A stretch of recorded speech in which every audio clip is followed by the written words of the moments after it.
కస్తూరి రంగరంగ నాయన్న కావేటి రంగరంగ శ్రీరంగ రంగరంగ నిన్ను బాసి నేనెట్లు మరుచుందురా.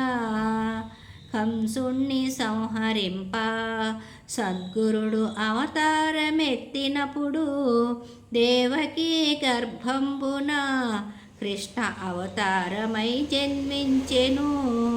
కస్తూరి రంగరంగ నాయన్న కావేటి రంగరంగ 7 రాత్రులు చేర్చి ఒక రాత్రి ఏకరాత్రిగా చేసెను. ఆదివారము పూటను అష్టమి దినమందు జన్మించెను. తలతోను జన్మమైతే తన బహు మాసంబు వచ్చిననుచు ఎదురు కాళ్ళను పుట్టెను. 7 దాతలను చంపినప్పుడు కస్తూరి రంగరంగ నాయన్న కావేటి రంగరంగ నెత్తురుతో ఉండి ఇప్పుడు ఆ బాల కావు కావున ఏడ్చెను. నన్నేల ఎత్తుకొనవే ఓ తల్లి దేవకీ వందనంబు. ఒళ్ళెల్ల హీనంబుతో ఈ రీతి నున్న కన్న తండ్రి నేనెట్ల ఎత్తుకొందును. నీ వాకు నిమిషంబు తాళరన్నా నీ ఒక్క నిమిషంబు తాళరన్నా. కస్తూరి రంగరంగ నాయన్న కావేటి రంగరంగ గంగను ప్రార్థించెను. జలనిధులను గంగ తాను పొంగెను. గంగ నదిలోనప్పుడు దేవకి జలకంబులాడినప్పుడు ఇకనైనా ఎత్తుకొనవే నా తల్లి దేవకీ వందనంబు. కాని బాలుని వలెను నన్నెట్లా ఎడబాసి ఉండు తగునా. నీ పుణ్యమాయ కొడక ఇంకొక్క నిమిషంబు తాళమనుచు కామధేనువునప్పుడు దేవకి అడిగి ప్రార్థించగాను పాలవర్షము కురిసెను. అప్పుడా బాలపై చల్లగాను తడి వస్త్రంబు విడిచెను. దేవకి పొడి వస్త్రంబు కట్టెను.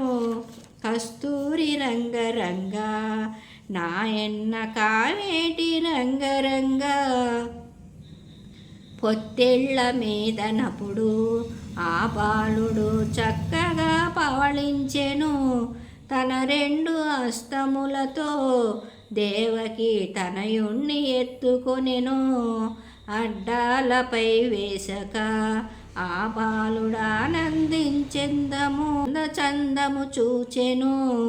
వసుదేవ పుత్రుడమ్మా ఈ బిడ్డ వైకుంఠవాసుడమ్మా. నవనీత చోరుడమ్మా ఈ బిడ్డ వైకుంఠవాసుడమ్మా. నందగోపాలుడమ్మా సీతపత్ర నేత్రుడమ్మా ఈ బిడ్డ శ్రీరామచంద్రుడమ్మా. శిరమున చింతామణి నా తండ్రి నాలుకన నక్షత్రము. పండ్లను వరసవేతి భుజమున శంఖ చక్రంబుల కలవు. కస్తూరి రంగరంగ నాయన్న కావేటి రంగరంగ వేపున వింజామర నా తండ్రి బొడ్డున పారిజాతం. అరికాళ్ళ పద్మములను అన్నెయు అమిరెను కన్న తండ్రి. నీ రూపు నీ చక్కన ఆ బ్రహ్మ ఎన్నాళ్ళు రాస తండ్రి. అన్నికారి కడుపున ఓ అయ్య ఏల జన్మిస్తివయ్యా మాయన్న కంసరాజు. ఇప్పుడు వచ్చి వేళాయరన్నా నిన్ను నేనెత్తుకోను ఏ తోవనెదురను కన్న తండ్రి. ఆ చక్కదనము చూసి దేవకి శోకింపసాగినప్పుడు తల్లి శోకము మున్నుగా మాధవుడు తంత్రమొక్కటి చేసెను. పెద్ద బొబ్బలు పెట్టుచు మాధవుడు గట్టిగా ఏడ్వసాగే. శోకంబు చెలించయే దేవకి బాలుణ్ణి ఎత్తుకొనెను. నాయన్న ఊరుకోరా, నా తండ్రి గోపాల పవళించరా, అల్లడుగో బూచివాడు నా తండ్రి వస్తావు పవళించరా. కస్తూరి రంగరంగ నాయన్న కావేటి రంగరంగ.